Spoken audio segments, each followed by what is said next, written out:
The construction crew thought they hit a water pipe. The metallic clang echoed through the Washington forest as their excavator broke through what should have been solid earth at Cascade Lake Campground. But when they cleared away the dirt, they weren't looking at plumbing. They were staring at a concrete hatch that had been sealed for 39 years, buried exactly where the Patterson family had pitched their tent in September 1985. Mark, Jennifer, and their two children, Tyler and Emma, had vanished from this spot without a trace.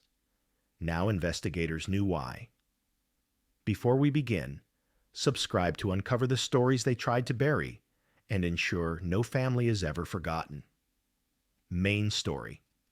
September 1985, Cascade Lake Campground. 39 years later, what would be discovered beneath this ground would reveal what really happened during that beautiful autumn weekend.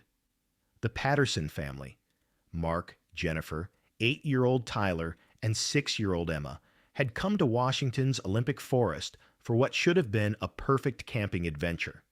Friday evening at 6:30 p.m., they arrived at Cascade Lake. Mark, 42 years old, was an experienced mechanical engineer who loved nature and regularly took his family camping. Jennifer, 39, was an elementary school teacher who cherished spending time with children. Tyler was an 8-year-old curious and energetic boy, while Emma was 6 years old, always carrying her stuffed rabbit named Buttons.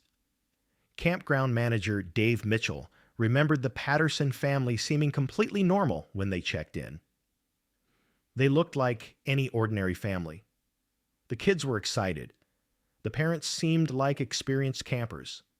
I assigned them to Site 12, a nice spot near the lake, he would tell the FBI years later. That evening, other campers saw the Patterson family setting up their tent, building a fire, and roasting marshmallows. Tyler was trying to skip stones on the lake, while Emma picked flowers with Buttons. Mark and Jennifer laughed together while preparing dinner. Everything seemed like the perfect family vacation. Saturday morning, they woke early. Dave Mitchell saw them eating breakfast at 7:30 a.m. Mark approached me and said, "We're going hiking on the Whispering Pines Trail. It's a normal trail, about a 3-hour hike. A safe route," he said. At 9 a.m., other campers saw them walking toward the trailhead. Mark carried the backpack, Jennifer wore her camera, Tyler ran ahead, and Emma skipped behind with Buttons. These would be the last people to see the Patterson family alive. By 3 p.m. that afternoon, other families at the campground began expecting them back. Since Whispering Pines was a 3-hour hike, they should have returned around noon, but 4 came, then 5, and they were still nowhere to be seen. At 6 p.m., neighboring camper Sarah Williams began to worry. Their tent was there, but nobody was inside. The fire had died out. The coffee pot was cold. Emma's coloring books were scattered on the table, she recalls. At 8 p.m., Dave Mitchell reported the situation to park rangers. Emergency protocols kicked in. Search and rescue teams organized. Volunteer search parties assembled. The search along Whispering Pines Trail began with flashlights. The overnight search yielded no clues. There were no tracks on the trail, no side paths they could have taken. It was as if they had vanished into the forest. Sunday morning, the FBI stepped in. Special Agent Rebecca Hayes took over the case. The Patterson family's background was investigated. Mark had a clean record, no debt, and was loved by everyone who knew him. Jennifer was the same, a teacher beloved by her students. There were no problems in the family, no reason to run away. The first 48 hours were critical. Helicopters scanned the area. Dog teams tracked scents. Divers searched the lake. All surrounding trails, caves, and abandoned buildings were searched thoroughly. Nothing was found. On the third day, media began showing interest in the case. The Cascade Lake mystery made national news. The children's photos were published in newspapers. Families tearfully pleaded on television programs for their children's return. A week later, various theories emerged. Perhaps Mark had fled with his family, but there was no logical reason for this. Maybe they had drowned in the lake, but the lake was shallow, and 4 bodies would have been visible. Maybe they had been attacked by wild animals, but there were no blood traces. The second week, the FBI examined the family's past financial situation. Mark's bank accounts were normal. He had no debts. Neither did Jennifer. No one could find any reason why anyone would want to harm them. The third week brought the first false alarm. A citizen from Idaho claimed to have seen a blue tent. Teams went there. It was a false alarm. Similar reports then came from Oregon, California, and Nevada. All proved empty. None provided real clues. A month later, the FBI moved the case to the cold files category. Active search operations were halted, but the case wasn't closed. Hayes returned to her other duties, but the Cascade Lake case continued to trouble her. The complete disappearance of 4 people was impossible. The families never gave up hope. Mark's brother James hired private detectives. Jennifer's mother sought help from psychics. Tyler's teacher spent every weekend going to neighboring towns distributing photos of the children. None yielded results. In 1986, a memorial ceremony was held on the anniversary of the case. 4 empty chairs were arranged at Cascade Lake. Area residents gathered silently by candlelight. Everyone hoped they would return someday. But as days passed, hope diminished. 1987, 1988, 1989. Years went by. The siblings of the missing children grew up, married, had children of their own. Parents aged. Some lost hope, while others continued to wait. The Patterson family became legend at Cascade Lake. Children began telling this story to each other as a ghost story. In 1995, Dave Mitchell retired, replaced by a young park manager. In 2001, FBI agent Hayes retired, passing the case to the next generation. In 2010, major renovations were done at Cascade Lake, but no one touched Campsite 12. It was as if it were cursed. Until 2024. In March 2024, real estate developer Jonathan Pierce began a project in the old industrial area around Cascade Lake. The area contained abandoned factory buildings and warehouses from the 1970s. Pierce's plan was to convert this area into a modern residential complex. When the construction crew began work, they noticed an old warehouse in the most remote corner of the area. The structure had been built in the 1960s and hadn't been used for decades. The exterior walls were rusted, the roof had collapsed, and windows were broken. No one knew what was inside. Construction worker Mike Torres froze when he entered the warehouse to clean it. In the center, covered in rust and dust, sat an old yellow school bus. The number 47 was still readable on its license plate. When Torres called police, they notified the FBI. Old case files were pulled from archives.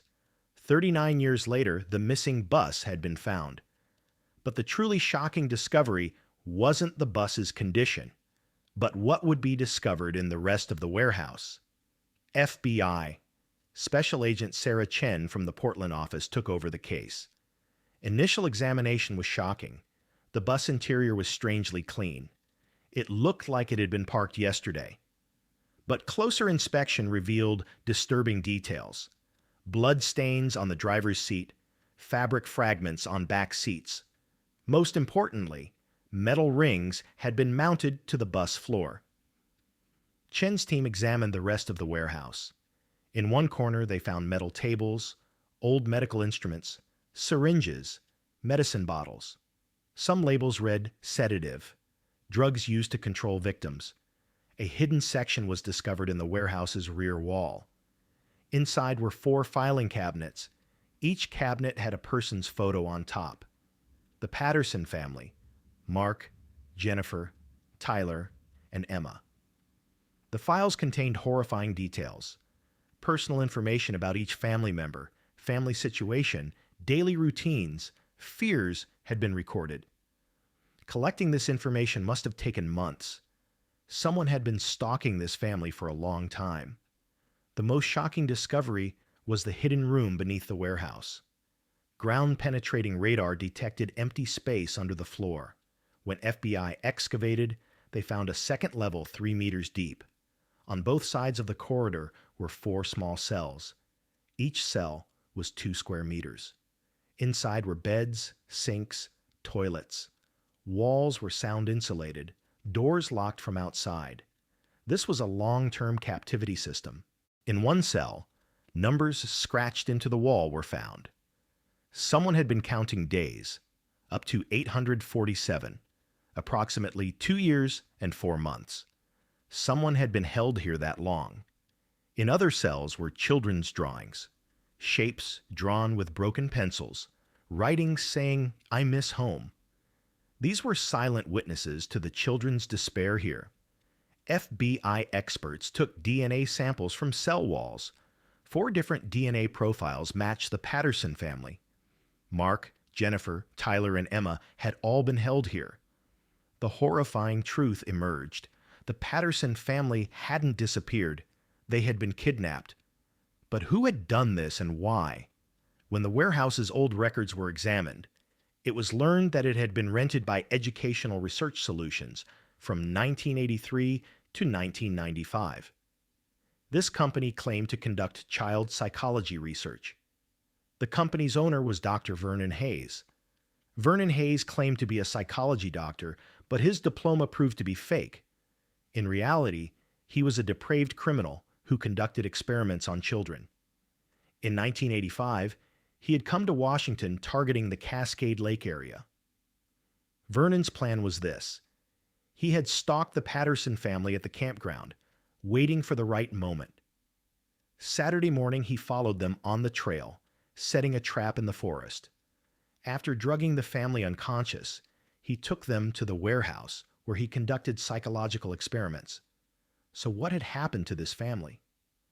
The answer to this question was found in the warehouse's deepest corner. There, buried underground, was a chest. Inside were 4 small urns, each with a name tag attached. The names Mark, Jennifer, Tyler, and Emma Patterson were there. DNA tests confirmed that the contents of the urns indeed belonged to the Patterson family. Vernon Hayes had killed them all after finishing his experiments and tried to cover his tracks by cremating them. Vernon Hayes' own fate remained unknown for a long time. He had disappeared after 1995. When the FBI launched extensive investigation, they learned Hayes had died in a car accident in Mexico in 1997. He had lost his life while trying to escape justice. But the story didn't end there. Notes found in Vernon's documents indicated he had conducted similar operations in other towns. A family that disappeared in Idaho in 1989, a summer camp group that vanished in Washington in 1991, school trip students who disappeared in California in 1993. The FBI began reopening these cases as well. It was understood that Vernon Hayes had committed similar crimes not only in Cascade Lake, but throughout Western America. He systematically targeted children, kidnapping them for experimental use. By the end of 2024, the Patterson family's relatives finally learned the truth. The loved ones they had waited for 39 years would never return. But at least they had learned what happened to them and knew who the perpetrators were. A large memorial ceremony was held at Cascade Lake. A marble monument was erected in the Patterson family's name. Relatives tearfully left white roses in memory of their loved ones who had been cremated rather than buried. Mark's brother James was now 71 years old. In his speech at the ceremony, he said, "For 39 years, I hoped my brother would knock on our door one day. Knowing this will never happen is painful, but at least I know he is at peace." F.B. Agent Sarah Chen stated that solving this case held special meaning for her. "This case taught me to never give up. Every missing person leaves behind a loving family. We will continue fighting for their justice." Cascade Lake began rebuilding itself after this horrific story. The old warehouse was demolished, replaced with a safe playground for children. Every September 14th, the day the family disappeared, a quiet memorial ceremony is held at the park. This story shows how even the most innocent-seeming situations can hide dark truths. What happened at Cascade Lake in 1985 wasn't just the death of 4 people, but also the loss of a community's innocence. People like Vernon Hayes could live secretly in society, hiding behind trustworthy individuals. The Patterson family story was proof of this. Perhaps they were initially deceived with innocent intentions, later silenced through fear. Today, the FBI has developed new systems to prevent similar cases. Situations where children go missing are detected much faster. Coordinated search operations are launched. Thanks to technology, GPS tracking, security cameras, and rapid communication networks make it harder for such criminals to operate. But the most important lesson is that society must remain vigilant. Children's safety is everyone's responsibility. Reporting suspicious situations, maintaining regular communication with children, and ensuring they are safe are the first steps in preventing such tragedies. The Cascade Lake case also showed that missing person investigations should never be abandoned. Evidence found after 39 years provided closure to families and contributed to preventing similar crimes. Although justice came late, it ultimately prevailed. Vernon Hayes' documents revealed he had conducted similar operations in other towns. The Thompson family that disappeared in Idaho in 1989, the Riverside Summer Camp group that vanished in Washington in 1991, the Jefferson Elementary students who disappeared in California in 1993. The FBI began reopening these cases as well. It was understood that Vernon Hayes had committed similar crimes not only at Cascade Lake, but throughout Western America.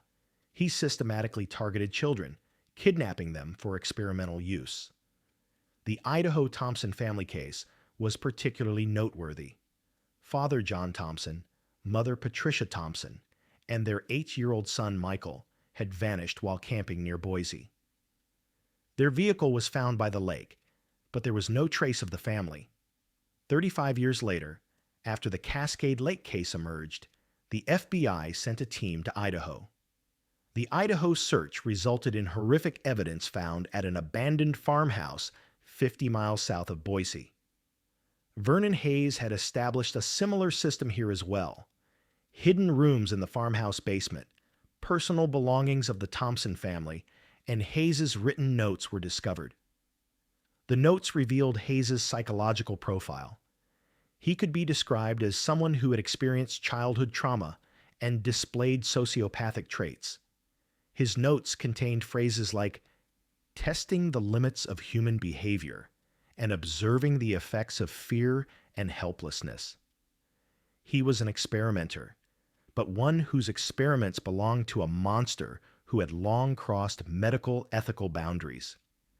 The Washington Summer Camp Group case left traces in the Cascade Mountains. In the summer of 1991, 8 children disappeared from Riverside Camp. 9-year-old Jennifer Walsh, 10-year-old Robert Kim, 8-year-old Amanda Foster, 11-year-old Daniel Cruz, 9-year-old Melissa Johnson, 10-year-old Tyler Brooks, 8-year-old Rachel Park, and 9-year-old Christopher Lee. Hayes, who had infiltrated as a camp employee with forged identification documents, had removed the children from camp under the pretense of a special nature walk. During the FBI's 2024 investigation, remains of Hayes' temporary laboratory were found in an old mine in the mountains. This laboratory contained documents showing the experiments Hayes conducted on children, measuring fear responses, testing decision-making mechanisms under stress, examining the psychological effects of loneliness and darkness were among the horrific research he had conducted. He viewed each child as a test subject, recording their suffering as scientific data.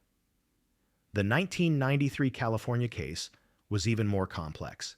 15 children and 2 teachers from Jefferson Elementary near San Francisco were on a school trip bus to Muir Woods. The bus never reached its destination. When the FBI's California office reopened this file after the Cascade Lake case, they discovered a warehouse Hayes had rented during that period along the bus route. This warehouse in Marin County was arranged similarly to the others. The bus had been hidden here, and the children and teachers had become victims of Hayes's horrific experiments. In this case, Hayes's methods had become more sophisticated. He had used teachers Caroline Spencer and Mark Davidson to control the children. He had also taken them prisoner, but forced them to play a protective role toward the children. This was calculated psychological manipulation to create feelings of trust and dependency in the children. Hayes had detailed these tactics in his personal notes. When children feel threatened, they become more attached to authority figures. When they see their teachers as saviors, their tendency to obey increases.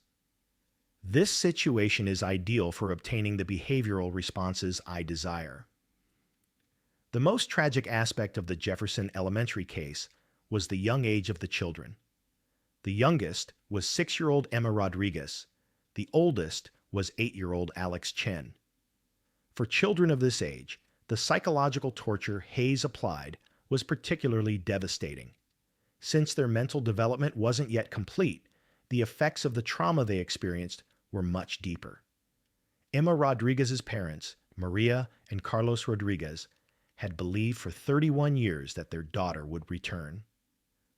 Every birthday, they made a cake for Emma. Every Christmas, they bought her presents and placed them under the tree. When they learned the truth in 2024, Maria Rodriguez was hospitalized. Her heart couldn't handle the situation. Alex Chen's family chose a different path.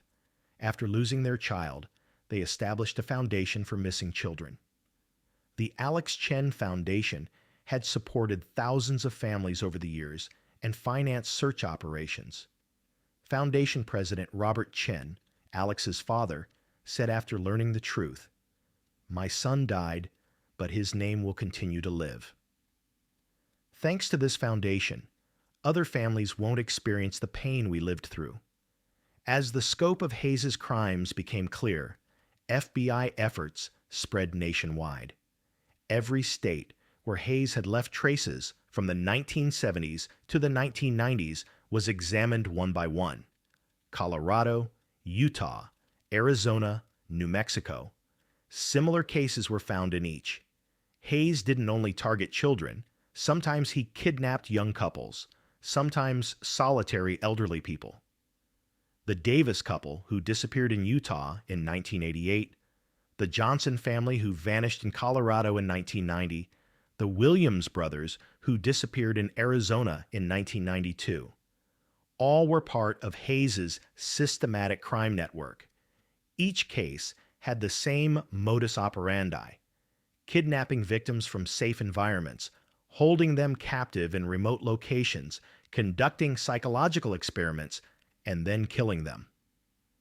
The most shocking discovery was found in Hayes's diaries. These diaries, kept from 1975 to 1995, showed his crime process step by step. His first victim was 12-year-old Timothy Walsh, kidnapped in Houston in 1975.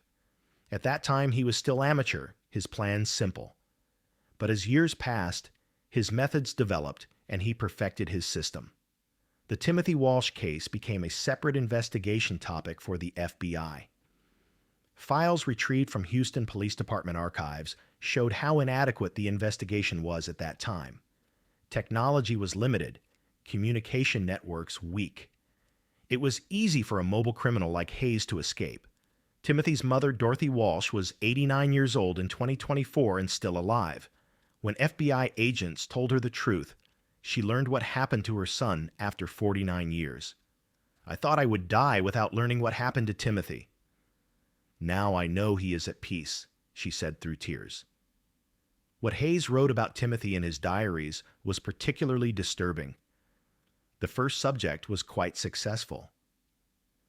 I was able to fully measure a 12-year-old boy's stress responses, fear level higher than expected, adaptation capacity low. This data will serve as reference for future subjects. These lines completely revealed Hayes's mentality. He didn't see children as human beings. They were just objects he used for his experiments. Each victim provided him new data, helping him improve his methods. When FBI profiling experts created Hayes's psychological profile, they determined he ranked at the highest level of the psychopath spectrum. A profile with completely absent empathy, very high manipulation skills, developed planning capacity, and no remorse after crimes. Hayes's ability to use false identities was particularly notable. He had created different names, different professions, different backgrounds in each state. In Oregon, he was Dr. Vernon Hayes. In California, education specialist Walter Harrison. In Utah, therapy specialist Victor Henderson. In Colorado, researcher Vincent Harper. Each identity was perfect camouflage for crimes in that region. To create these false identities, he needed extensive support networks. During FBI investigation, it was discovered that Hayes regularly cooperated with at least 3 people. These were fake document expert Gerald Morrison, chemist Patricia Velasco, and former military personnel David Quinn. Gerald Morrison provided fake diplomas, identification documents, and driver's licenses. Patricia Velasco supplied drugs and prepared medications needed to control children. David Quinn handled security matters, finding suitable locations, disabling security cameras, and conducting police reconnaissance. When the FBI investigated the fate of all 3, surprising results emerged. Gerald Morrison had died in a car accident in Nevada in 1993. Patricia Velasco had died from a drug overdose in New Mexico in 1996. David Quinn had died of a heart attack in Arizona in 1999. Although all these deaths appeared natural or accidental, FBI experts believed Hayes had systematically eliminated his crime partners. Hayes was a paranoid personality who preferred to eliminate any witness who could expose him. Hayes's 1997 death also occurred under suspicious circumstances. He was claimed to have had a traffic accident near Tijuana, Mexico, but Mexican police reports were contradictory.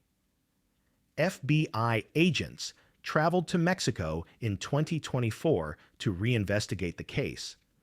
In Tijuana, police department's old records, it was discovered that Hayes's real name was Victor Haywood. Under this name, he had lived in Mexico from 1995 to 1997, working as a volunteer with local children's care homes. Details of his activities in Mexico are still being investigated, but initial findings suggest Hayes committed similar crimes here too. The number of Hayes's victims during his Mexico period is unknown, but local records documented 8 children who mysteriously disappeared between 1995 to 1997.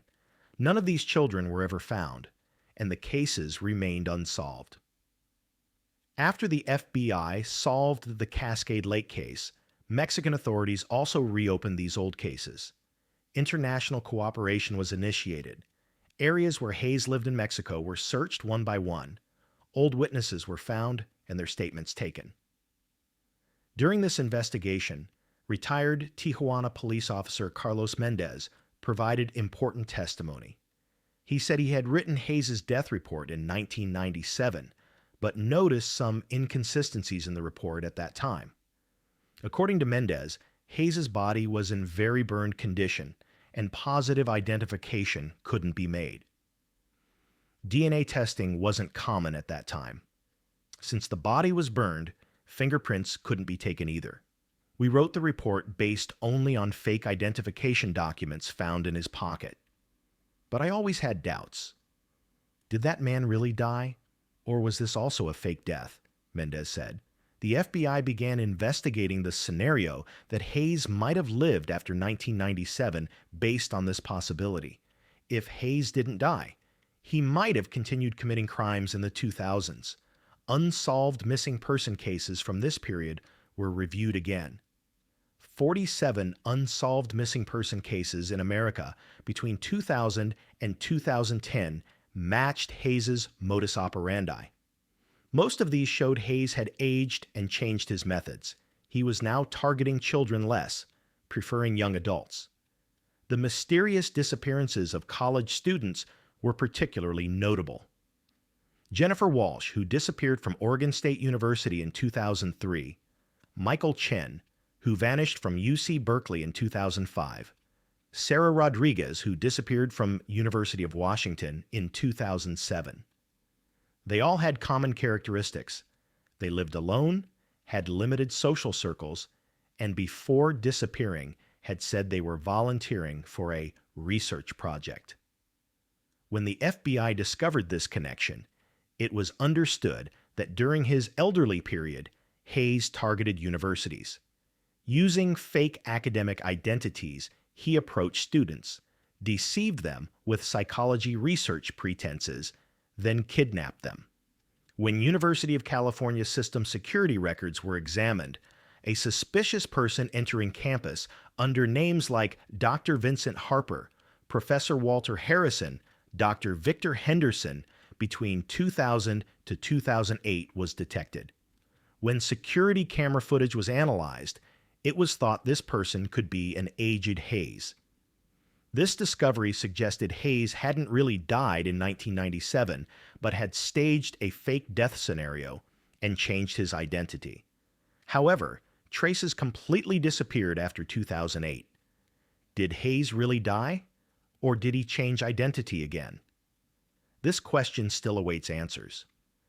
During the FBI's 2024 investigation, Hayes's final traces were found in Nevada. A house purchased near Las Vegas in 2007 was registered under Victor Haywood.